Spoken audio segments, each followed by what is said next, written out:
Assalamualaikum warahmatullahi wabarakatuh. Pada presentasi kali ini saya akan membahas akibat 423 dan preposisi 424. Sebelumnya mari kita tinjau lemma 421, misal G suatu graf bidang, F termuat pada koleksi muka dari G, dan H merupakan subgraf dari G. Pernyataan berikut berlaku. Pertama, subgraf H memiliki muka F aksen yang memuat F. Yang kedua, jika frontir dari F termuat di H, maka F aksen akan sama dengan F.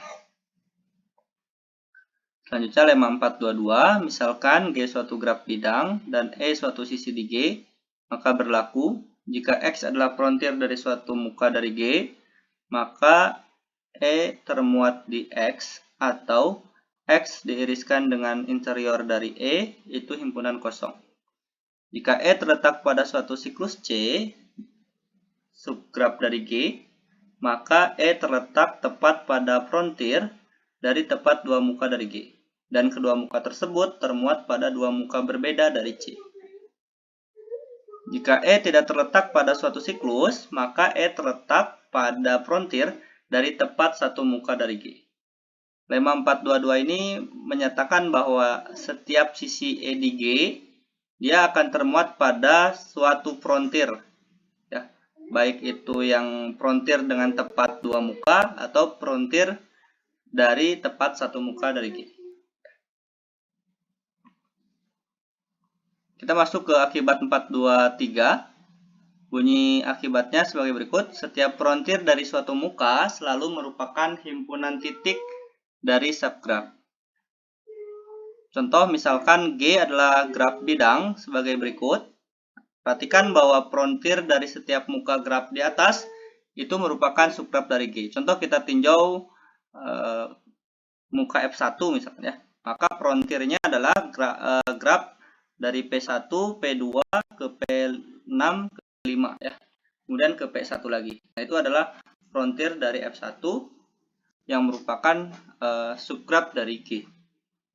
Nah, adapun untuk membuktikan akibat 423, idenya adalah kita akan konstruksi subgraf dari G yang termuat pada frontir X ya.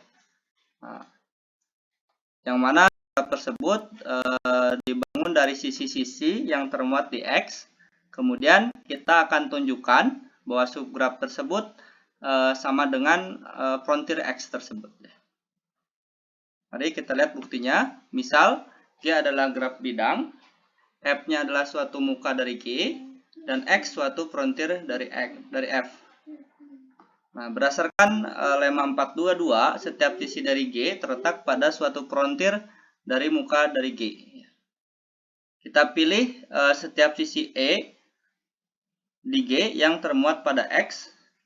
Kemudian kita himpun, kita definisikan sebagai E aksen. Ya.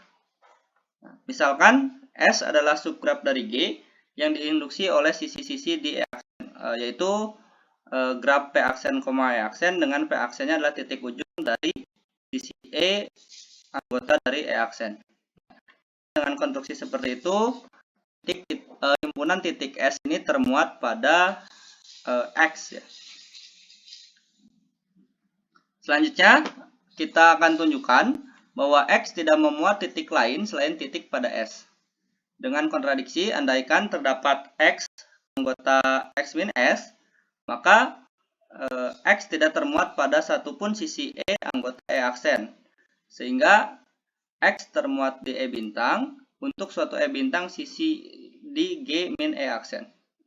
Nah, berdasarkan lemma 422, karena E bintang tidak termuat di X, maka X diiriskan dengan interior E bintang itu akan menghasilkan himpunan kosong. Akibatnya X ini bukan interior dari E bintang, dan pasti X merupakan suatu titik ujung dari E bintang. Nah, karena ada titik ujung, ya, karena X titik ujung dan X kecil ini harus anggota X besar, maka terdapat sisi di X besar, yaitu E, yang berinsiden dengan X. Dengan kata lain, X ini anggota dari E untuk suatu E anggota E aksen. Nah, ini kontradiksi dengan pernyataan sebelumnya. Jadi haruslah X min S ini himpunan kosong. Karena X min S himpunan kosong, maka X sama dengan S subgraf dari G. Itu bukti untuk akibat 423.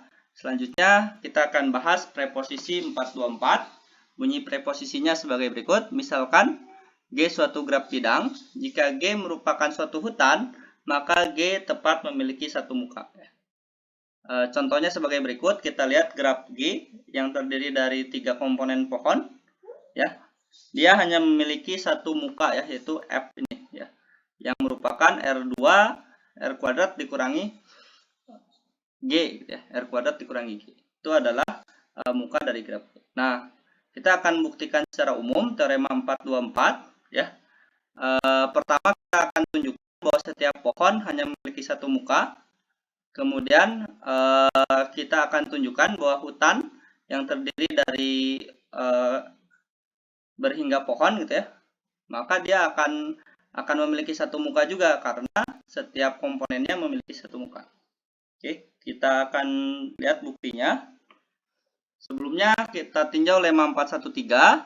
Misal X1 dan X2 subhimpunan dari R kuadrat, himpunan saling lepas. Nah, masing-masing merupakan gabungan dari berhingga titik dan busur.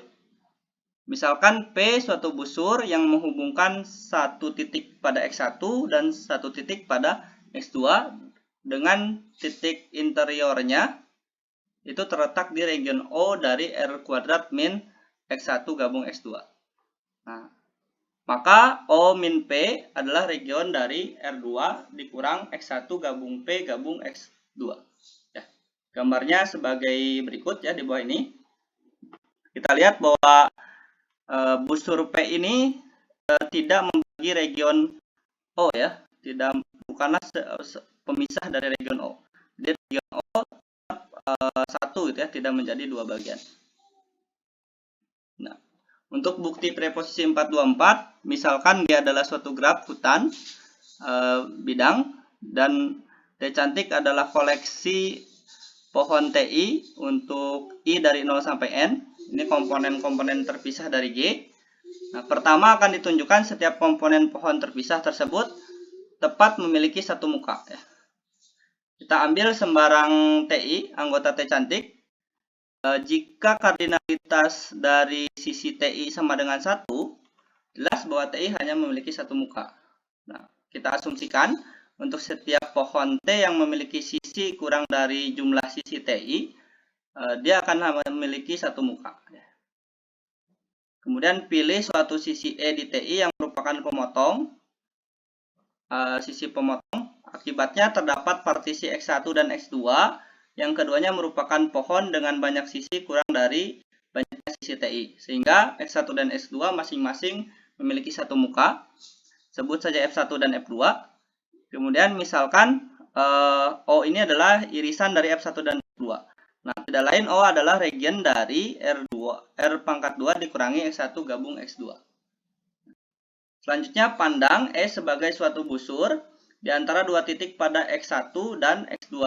Jelas bahwa E terletak pada O, kemudian berdasarkan lemma 413 yang telah kita bahas sebelumnya, O min E ini adalah region dari R2 min X1 gabung E gabung X2.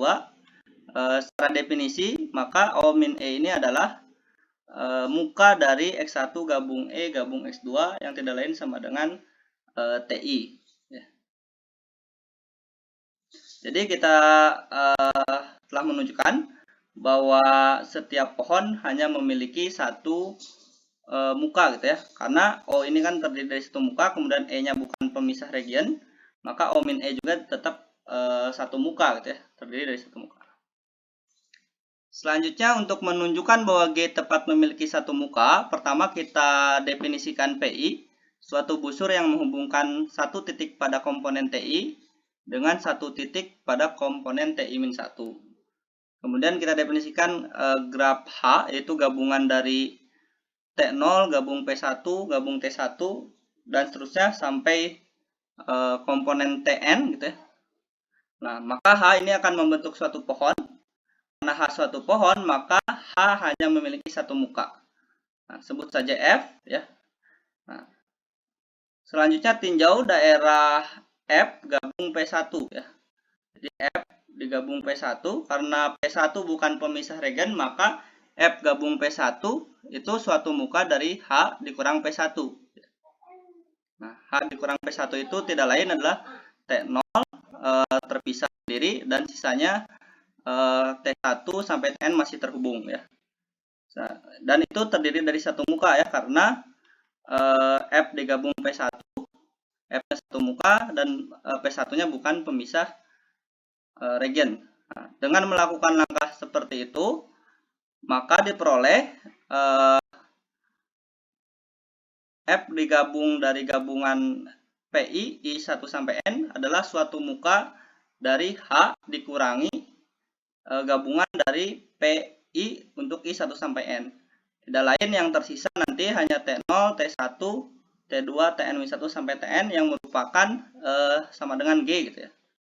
Nah, ya sehingga dan mukanya masih tetap satu ya, karena tadi baik P1, P2 sampai Pn masing-masing bukan merupakan pemisah regen. Itu mungkin yang bisa saya bahas. Sekian, assalamualaikum warahmatullahi wabarakatuh.